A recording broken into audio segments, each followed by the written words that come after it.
a lot of mascots are kind of there. There'll be like an item of fruit mixed with an animal, and it'll be this cute kind of like in Nagano. There's Arukuma, which is like a cute bear with an apple for a head, but in Hokkaido there's Melon Kuma, who's a bear with a melon for a head, but it just looks like some horrific nightmare that's escaped from a genetics lab. It's got these huge teeth and claws. People run screaming from it.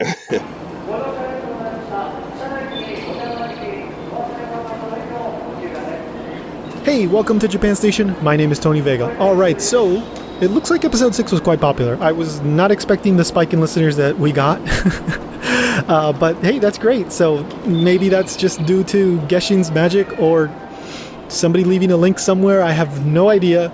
Either way, I really appreciate it. And if you're back after that episode, well, here's when I remind you, since you enjoyed it so much that you decided to come back, you can rate, review, and subscribe. Okay, so that really helps the show keep on growing. Japan Station is on Apple Podcasts, Stitcher, Google Play Podcasts. So just go ahead, take a quick moment. You can even do it right now. You can just pause the podcast. I'm not going anywhere. I can just wait for you right here. You go ahead and do that. Just shut me up for a second. And then you type that up and you're back. And you did it? You did it? You did it? Yes? Okay. All right. So anyway, but yeah, just keep it in mind. Reviews really help. Okay. Thank you. Now, on with today's show. So today we're talking all about the crazy, crazy world of Japanese mascots. Now, if you're at all familiar with Japan, or Hello Kitty, then you know full well that Japan has a fascination with mascots, okay? There's cute ones, there's weird ones, there's bizarre ones, there's just utterly confusing ones, there's gross ones. Yeah, they're everywhere. There's a mascot for everything in Japan. And my guest today, well, he's an expert on these crazy, crazy mascots, sometimes called Yurukyara in Japanese, okay? Now, his name is Chris Carlier. He is the guy behind Mondo Mascots. That is a blog and a very, very popular Twitter account and Instagram account at Mondo Mascots. So we talk all about, well, what got him from London to Japan, what motivated him to start documenting these crazy mascots, the history of the term Yurukyara, right? And mascots themselves, the kind of boom that happened, and then are they kind of going away? Are they not? I don't know, but we talk about that a little bit. We talk about Kumamon and Hikonyan and all these mascots, some really, really crazy ones. There's a mascot for a prison too that we talk about. So just really, really fun stuff. You know, I love these mascots too. So I had a really good time talking to Chris. I think you're going to have a great time listening to it. Hopefully you'll laugh at least half as much as I did. So anyway, enough of me. Let's get to it.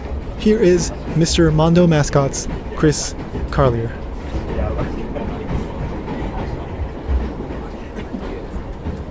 The next stop is Japan Station. The doors on the right side will open.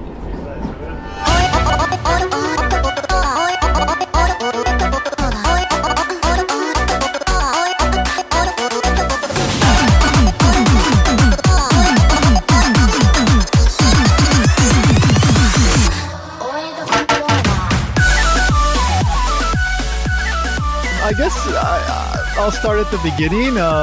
What were you doing before you ended up going to Japan, and what got you there? Well, I studied illustration at college, so that's where I first got into characters and mascots, I guess. And then I was working in London for a while, and I was working for a VHS company, so obviously... Oh, really? Yeah, that didn't last very long. That went bankrupt because DVDs took over.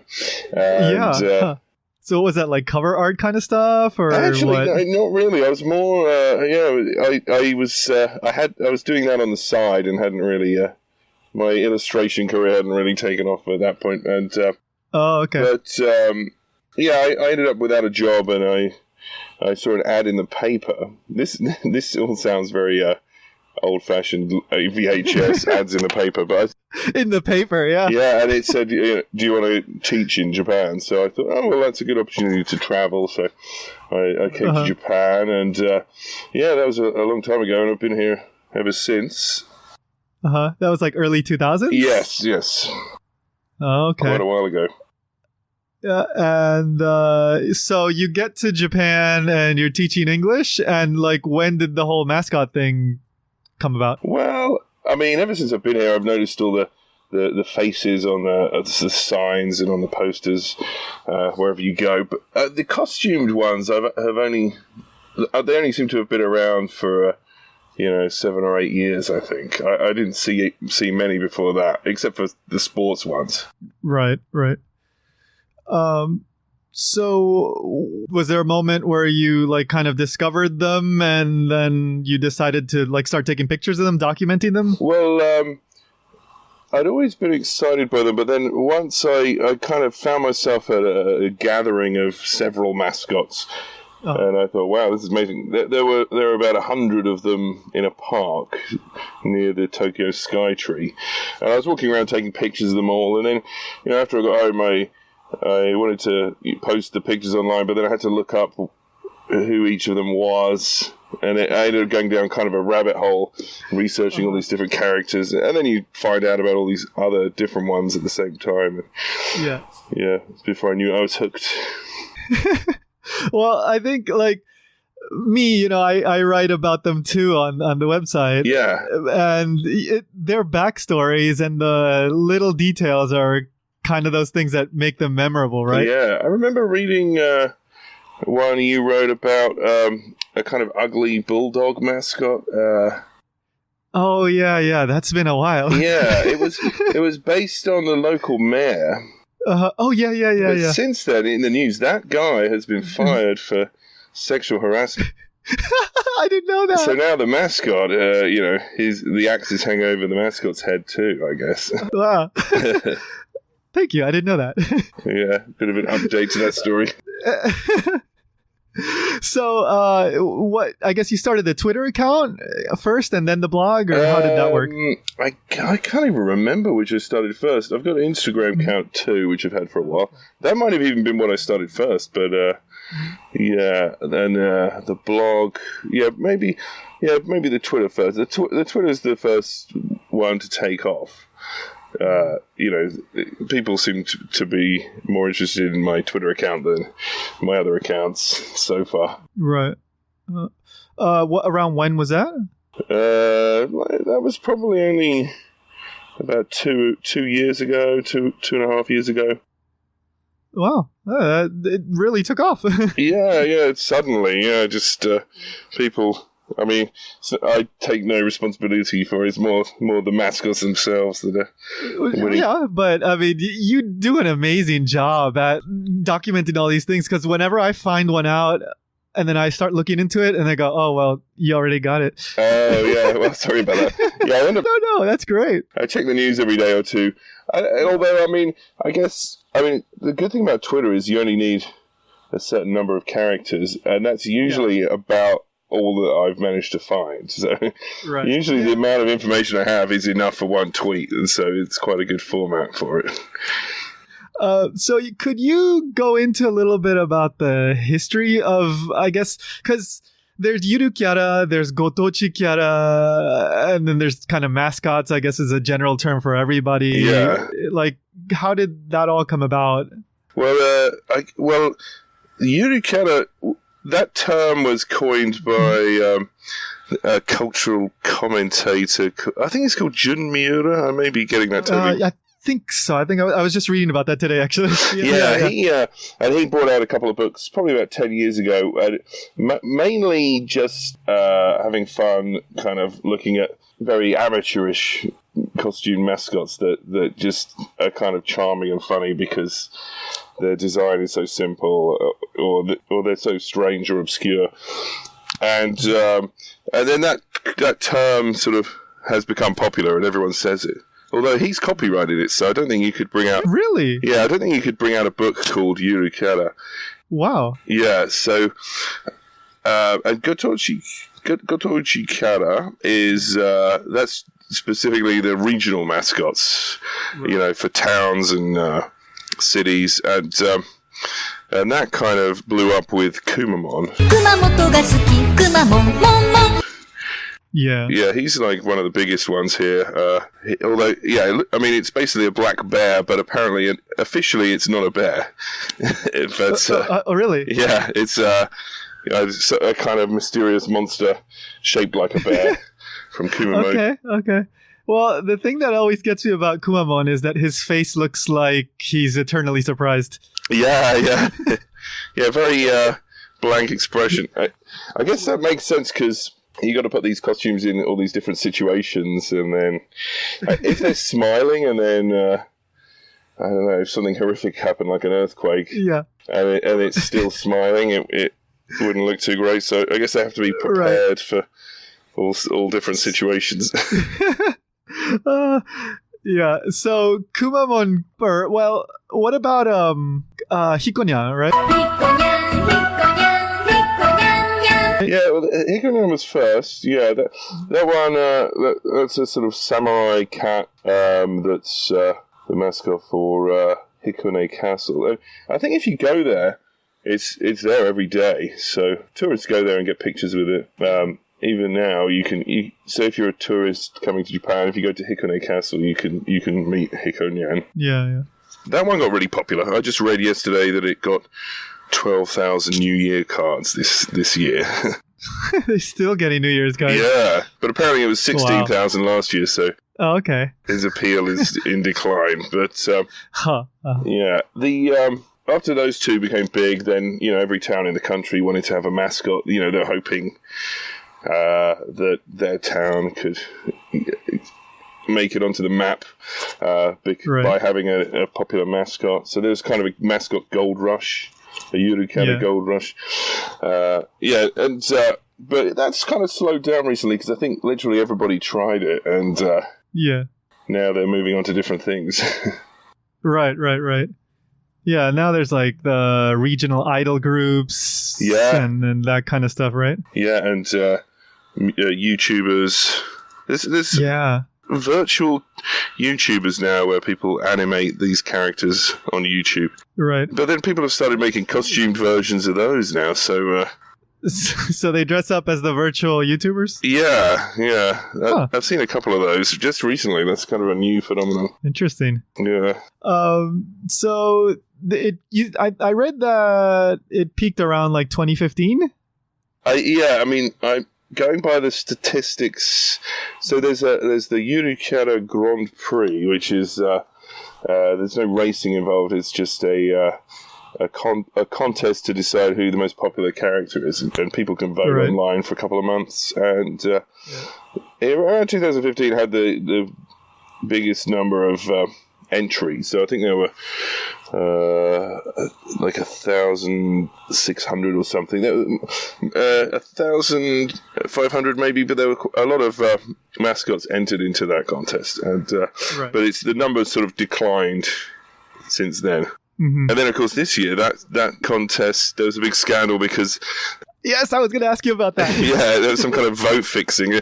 Some of these towns, they were like paying companies to vote for their mascots. Or they were kind of standing on street corners and just giving out these, getting old people to sign up and vote for the mascots. And it was a bit controversial. So they had to, take away some votes from some of the entrants. Right. I think the one that was in first place ended up dropping to like third place. Yeah.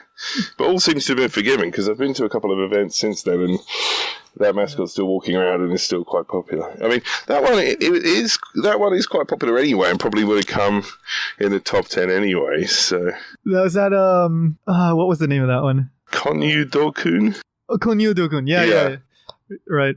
He's like a little boy. Yeah, it's kind of based on this weird statue from that town, which is of a kind of yokai ghost.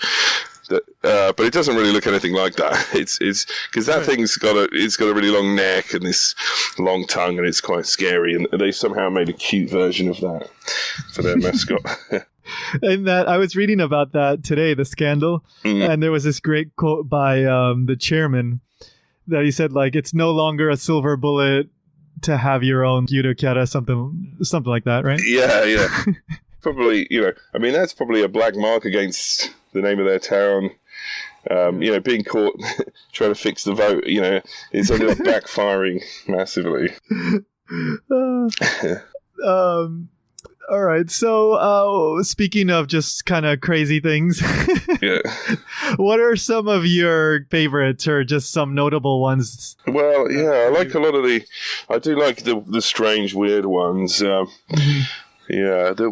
one of the best new ones was Namakoro, which is Oh. a pink sea cucumber that's wearing a sailor suit, and it's the mascot for the Maritime Self-Defense Force, Right. just for one region, for Sasebo in Nagasaki. Yeah. And it's just this very comical kind of blob, this pink blob that's somehow trying to encourage young people to join the Navy, the military. Yeah, and I posted that on Twitter, and a lot of international news groups were asking me about that. But, Yeah. When I started looking into it, of course, I found yours. yeah, people sent me links saying this is on the news on ABC in the States, and I'm like, what? but the pictures I had were just taken from they were just screenshots from it was on the TV news, so Uh-huh. I wasn't at that particular event myself. Right. Yeah, that's one. Because I think they unveiled 2 other ones, but that's the only one that really got the big coverage. Yeah, I didn't mention the other ones because they were very normal and generic. Exactly. Yeah. A lot of them are. Yeah, a lot of them are, and I mean, some of the more popular ones are, but they don't really catch people's imaginations outside their own prefectures and towns. Right. Yeah, Okay, so we got what was it? What was the name of that one? I'm sorry. Namakoro. Namakoro. Okay. Yeah, All right. and What else? well, one of the biggest one last year was Cheetan. Oh yeah. Yeah, everyone knows that. Well, a lot of people know that, even if they don't know the name, they will have seen the clip. So that's an otter a fairy baby otter that does kind of crazy stunts, like Jackass style stunts on Twitter videos and YouTube videos, and it has a turtle as a hat that always comes flying off whenever Cheetan's jumping on a trampoline or falling off a skateboard or something. Yeah. There was this Yurukira wrestling match. Yeah. With was it Panda?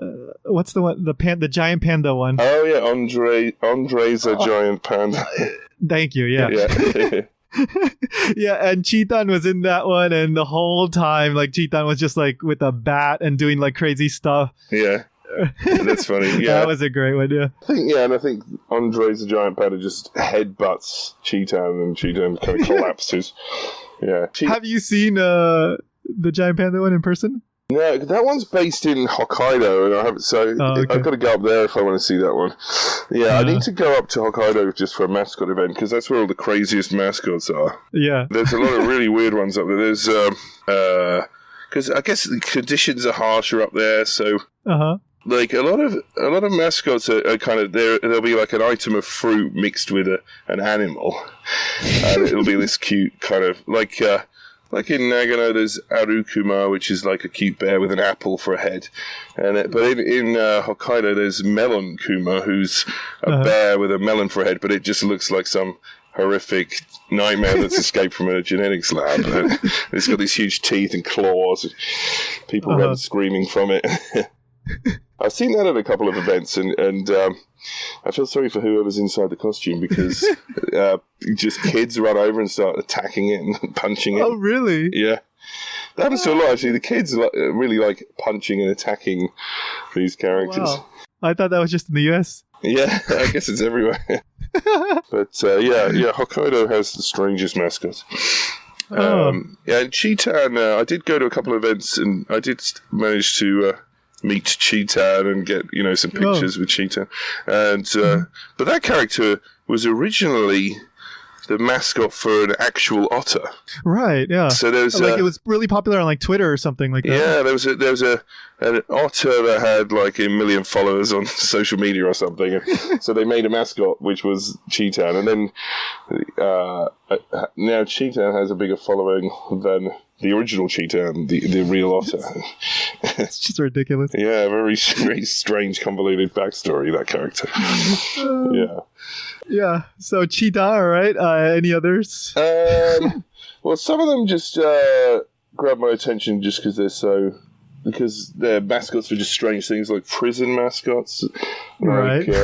I went to a kind of it was like a craft fair of things made by people in prisons, and they had a few prison mascots there. Wow. And there's one with it's got a mikan, like a mandarin orange for a head. Yeah. And that's called Waka P, and it's the mascot for Wakayama Women's Prison.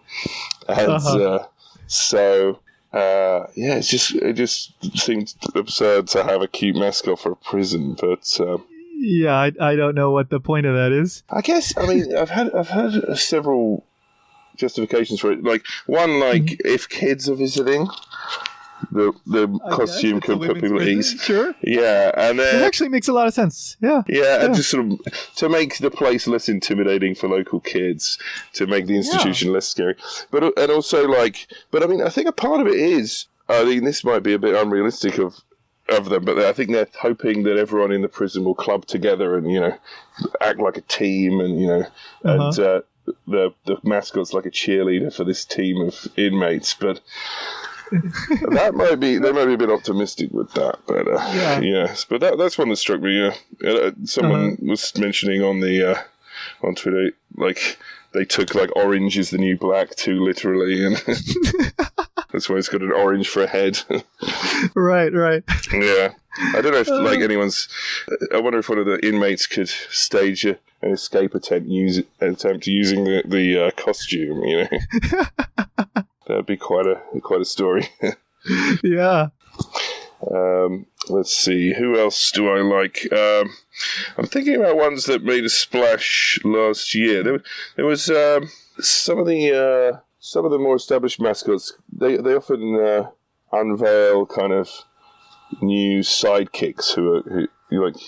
So last year, a couple of the mascots had kind of mechanized versions of themselves. So. Oh, really?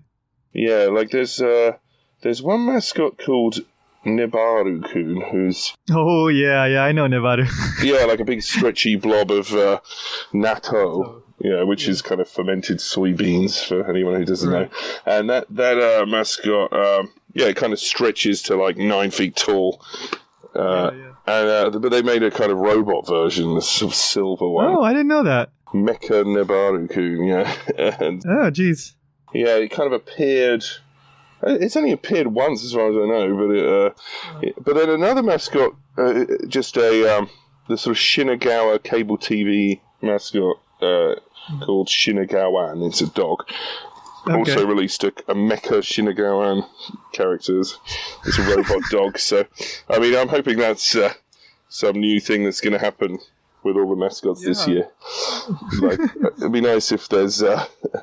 Like a wave of mechanized Yurika. That would be bizarre, but perfect. Yeah. I would enjoy it. I'm trying to think of some more of these unusual Hokkaido mascots. Oh, there's... there was one that I was reading about in an article that you wrote. The prank one. It's like Zushi Hoki. Oh, Zushi Hoki. Yeah, that's it's like this kind of googly-eyed sushi, piece of sushi. And it kind of they had like an online vote to decide which mascot to choose, and I think so people online thought it'd be funny to just deluge the site with votes for the weirdest mascot, which was this kind of strange, kind of odd creature called Zushi Hoki. And now that's like an established mascot in that area. That's so crazy. Sometimes the crazy weird ones kind of they're unpopular to begin with, but then people grow fond of them over time. Right. If you go to that town, they've got like Zushi Hoki mailboxes and street signs, and those Spring Rider toys in the park. I've seen some of those with that character on. So that's another one. There's one in Hokkaido, and it's Mari Mokori. Do you know that? Oh, I read what you wrote about it. Please explain though. It's It's mokori is like a sort of slang word for like an unwanted erection, and Right. and marimo is like a kind of like a ball of seaweed, Uh-huh. or something like that. But this mascot, it's just like this sort of strange kind of green seaweed creature with an unwanted erection, and it's kind of blushing out of embarrassment.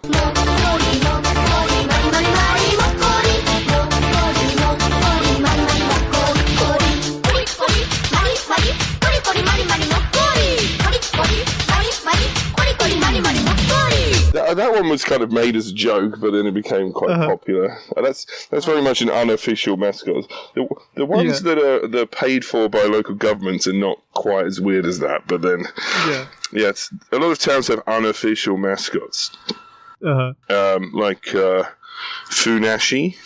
Right. Yeah, he's really famous. Yeah. I mean, he's Or probably the it's- most I don't know, popular in he, the she, country. it. He or she. It's it actually. Yeah, I've seen it. It, right? Yeah.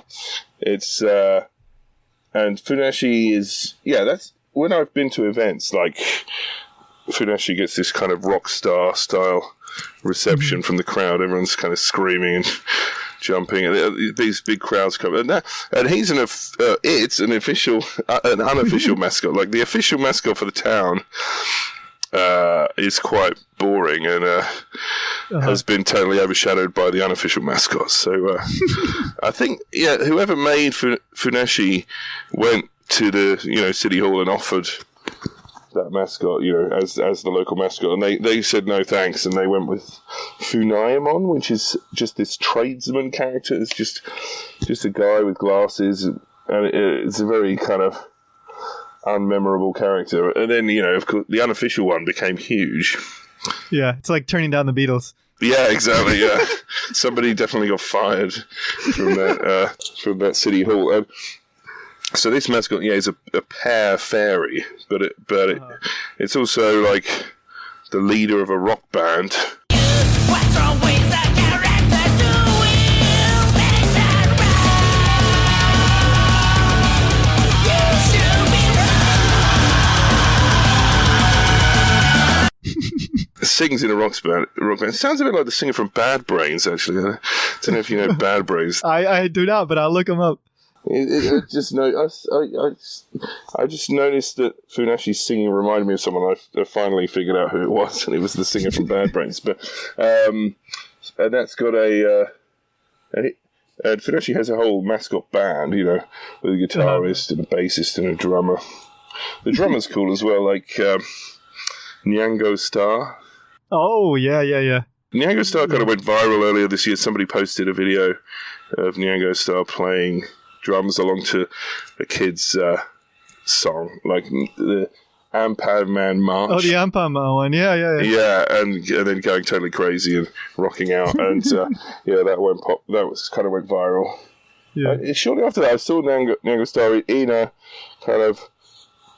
kind of small town festival, and the similar sort of thing happened. There's lots of kids and old ladies watching, and Nyango Star played a Slayer song and was drumming to Slayer. And you can see in the crowd, no one's dancing or rocking their heads or anything. They're just looking kind of mystified at what's happening. But Yeah, it and was a he's good just performance. really, really good. Yeah. It's like Big Apple with like a cat face. That's Right. right. Yeah. Yeah. Sort of. Yeah, half cat, half apple, and that's another one from up north. That's from Aomori, not quite Hokkaido, but a lot of them. Yeah, that's another one which is an item of fruit mixed with an animal. Right. There's several of them. Well, a lot of them are just like take whatever is famous and then make a pun out of it, right? Yeah, so many of them are based on puns that just do not translate, and they just seem utterly bizarre.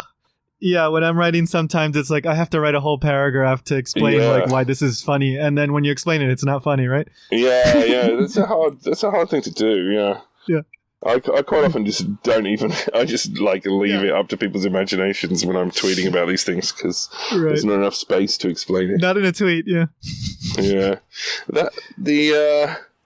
Yeah, they quite often they'll pick like whatever the local wildlife is, or whatever the favorite regional dish is, and they sometimes just mix those together and come up with some strange hybrid.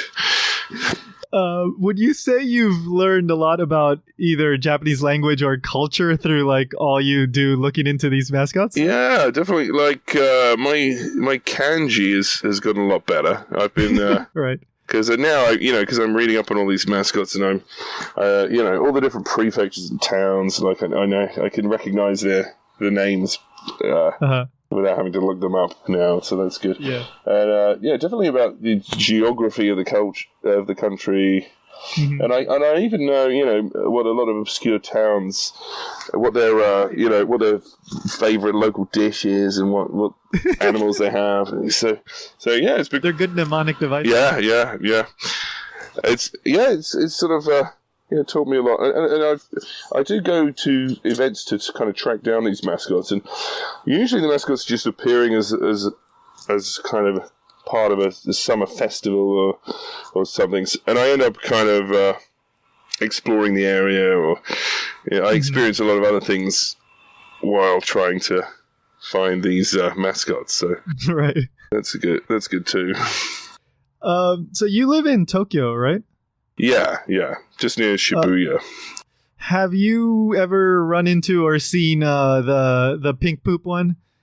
I have, yeah. Not in Shibuya, but at a couple of events. Yeah, that one's really funny. That's another one where it's called Soft Kuri Inu, so I think it might be originally intended to be like soft ice cream, like strawberry ice cream mixed with a dog, but it does look so much like a dog poop that's become part of its mythology, because I've seen pictures where it kind of squats down behind the Hachiko statue near Shibuya Station. Right, yeah, because it's supposed to be Hachiko's poop, I think. Yeah, so Hachiko the dog, there's a statue of that, and this is meant to be its poop. But then when I've seen it, you could give it 100 yen, which is like $1 to the mascot's kind of assistant, and then the mascot itself poops out one of those kind of plastic gacha balls, and you open it up, and there was like a little button to put on with a picture of the the mascot and a kind of fortune, an omikuji fortune, like telling your future. That's cute. Yeah, that's a fun one. And that is based in Shibuya, so that's quite near where I live, but I never seem to run into it in the wild. I'm sure a lot of people make these mascot costumes, and they only kind of take them out a couple of times a year. Yeah, that's another unofficial one, right? Yeah, definitely. The official one of Shibuya is really hard to track down as well. That's it's this kind of green thing with flowers for eyes. Okay. But I haven't seen it. Yeah. So, the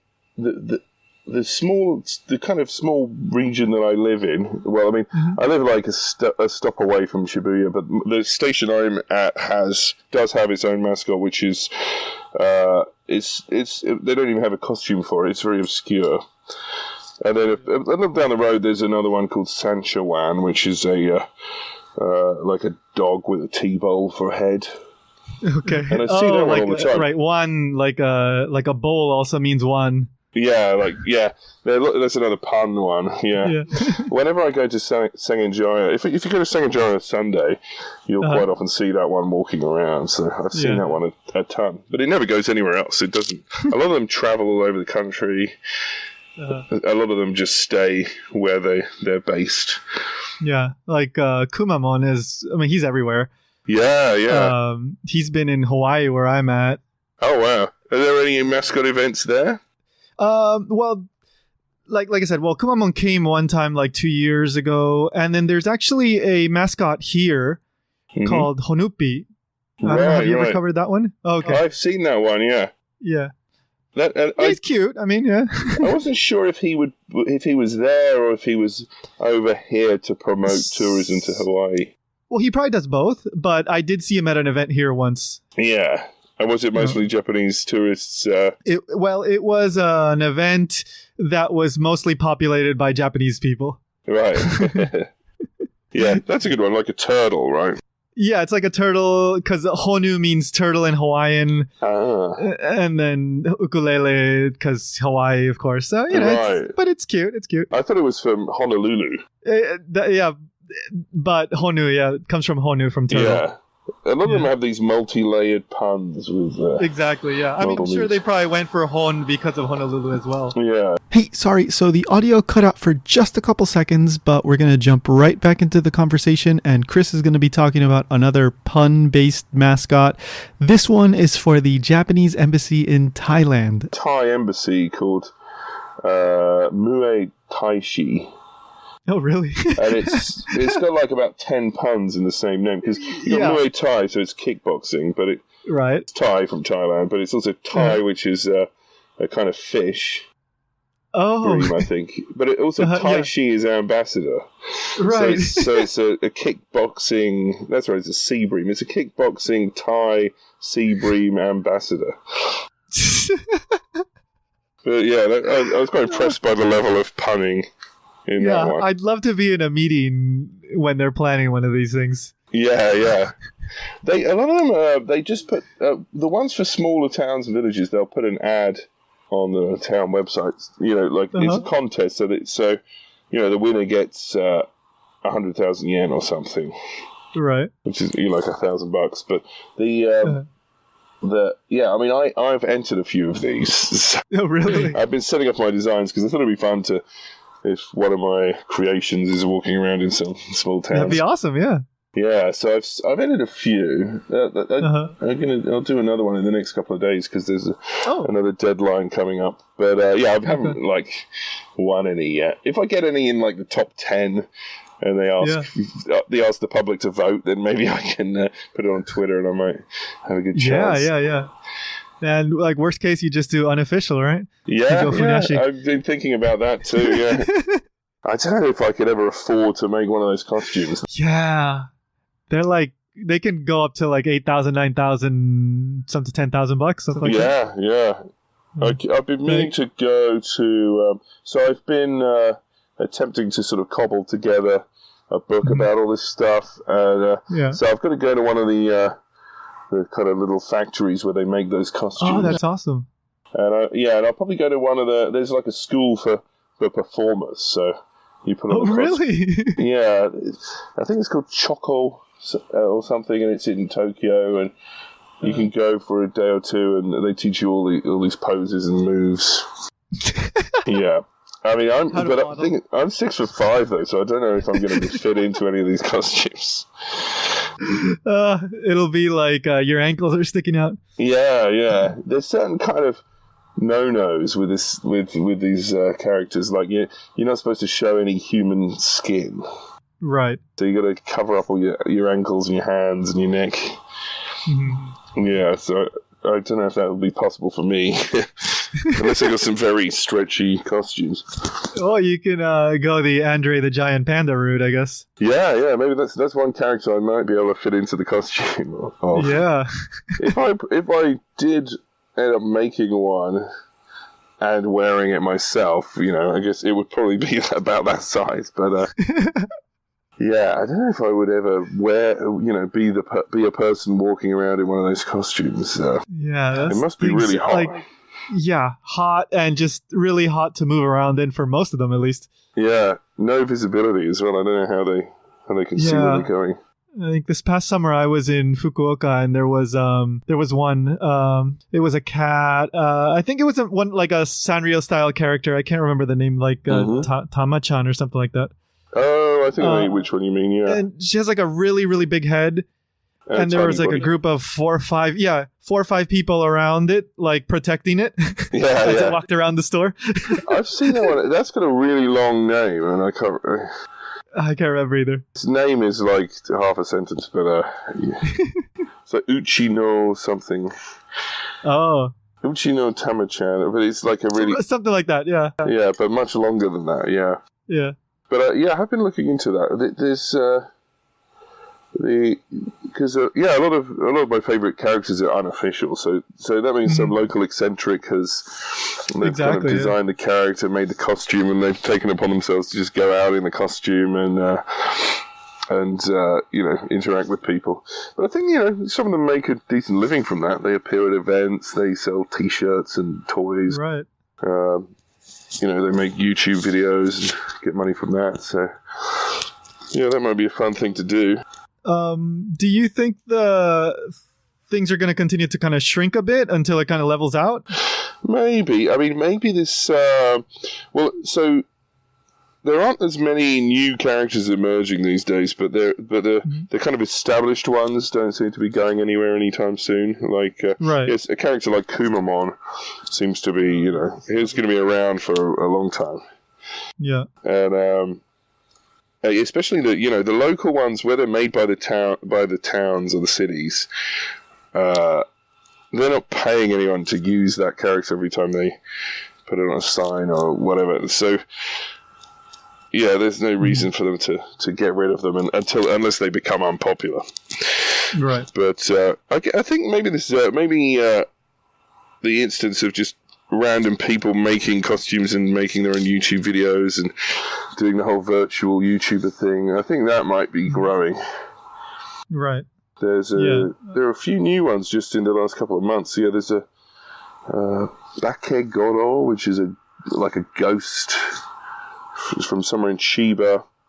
Mm-hmm. And that was a virtual YouTuber, and then they made a costume, and I think they appeared in Shibuya the day after the day after Halloween, and they were kind of tidying up all the litter with right. with a broom, and that made it onto the national news. And there's another one called Pasque, which is like a panda.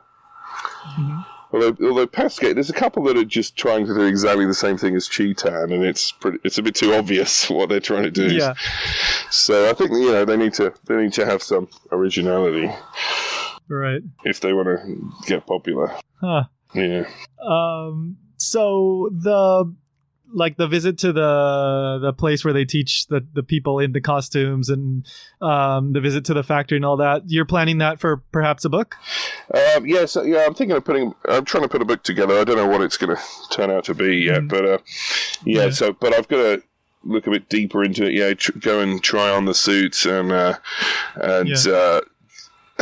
track down some of the people who designed some of the costumes and the designed the characters originally, that kind of thing. So. Oh yeah, that would be great. Yeah, talking to the designers. Yeah. I'm a couple of them I know through social media. So. Yeah, I think talking to people who perform inside the costumes might be tricky though, because they're they're shrouded in secrecy. Yeah, they're like idols or something. With Funashi, nobody acknowledges. It's almost bad to acknowledge that there's a person inside. You're going to act like that character is a real living being. It cannot be named. Yeah. But there are, with a smaller local mascot, I'm sure they just get, the youngest member of staff to wear the costume or something. So I think I can track down some of those people. Right. Yeah. Oh, well, I think that would be an awesome project. Like if you could put that all together. Yeah. Find out a little bit more about the background info. Yeah, I mean, I'm having a lot of fun with it so far. The only problem is going to be like, I don't know how the copyright works with all the pictures of all these different characters, but true. Yeah. I mean, but I'm sure a lot of the smaller towns, a lot of them should say because that's the whole point, right? Yeah, exactly. It's free publicity for them. So yeah, I mean, so it might be a book full of the most obscure and weird characters because like a few of the more popular ones might not make it, but right, that's fine by me. I don't mind. Do your Japanese friends or acquaintances ever say anything about what you do? Yeah, they're all a bit. Well, some of them enjoy it, and some of them are slightly mystified. Most of these mascots have a fan base, but there aren't many people who like all of them and follow all of them around. Yeah, right. Yeah, there's only a handful of people that I ever see at these events who kind of go for all of the mascots. So it's a bit of an obscure hobby over here. Yeah. But but you probably run into the same people. Yeah. But there's only 3 or 4 people I keep running into. Oh really? Yeah. And they're Yeah, I mean, I go to a lot of these events and post a lot of pictures, but there's one guy who seemingly goes and finds mascots every day. Like, even on every weekday, he'll be in a pachinko parlor in, like, an obscure corner of the country just to see a new mascot. And then the next day he'll be on the other side of the country. And he's just posting them on Instagram every day. Is he making money off of that or something? I don't know. I think I figured out who it was because I've seen him in a couple of events. It's like quite an old man, about 70. So he's probably retired and he's just, Okay. It's just a hobby. But unless he's... That's an interesting to do in your retirement. Yeah. He's very active. He's a very active guy. His camera is a lot better than what I use. I'm just doing everything with my phone still. I need to upgrade to a proper camera. Yeah. Wow.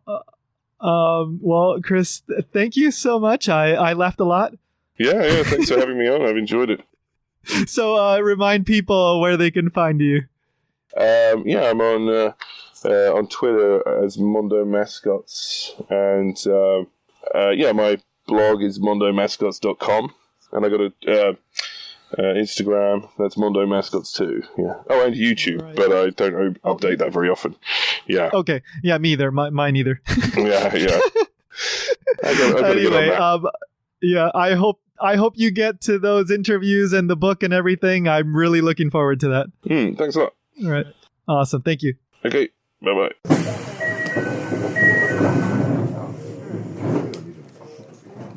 All right, so if that is still not enough mascot content for you, well, first of all, I recommend you go check out Mondo Mascots, okay? I personally go to the Twitter the most, so yeah, that's just where I go, but you can go check out the blog, the Instagram account as well. There's always new stuff going up there. Chris just, man, he finds all the stuff pretty much always before I do. So, yeah, it's just a great place to go to when you just want something weird, something funny, or something cute. You don't want to look up anything serious. Maybe you had a hard day at work. You just want to see something that's going to make you smile. Go to Mondo Mascots.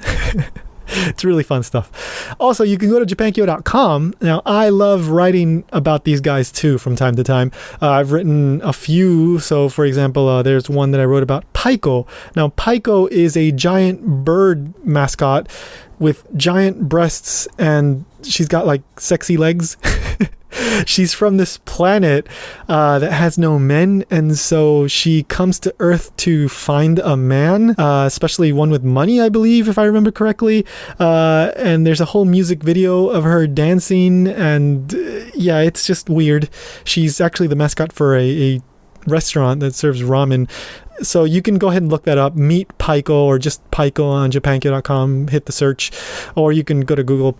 I'm pretty sure Japankyo is going to be the first article that comes up. Another one that I particularly like that we didn't get to talk about is Kizuru, Kizuru. He is the mascot for a soccer team, and he is a giant like origami crane. It's crazy. It's probably like 7 feet tall, and he plays soccer. And one of the most interesting things about that mascot is that he was completely crowdfunded. And because of the crazy design, so, most Yurukyara, most mascots are pretty much the same kind of format, big head, kind of round body, round head. But this guy has like, sharp angles because he's like origami. Well, not actual origami, but he's meant to look like origami. So he actually costs like 3 times more than what a normal Yurukyara costume would cost. So I believe the quote was something like normal costumes like Kumamon was around $8,000, $9,000, but the guy that was in charge of this project said that this one cost something like $25,000, somewhere around there, and it was completely crowdfunded, and he's been very popular, at least in that area. So you can look up Kizuru, Kizuru, on Google or on japankyo.com and read all about that story. And yeah, like I said, I write about them from time to time.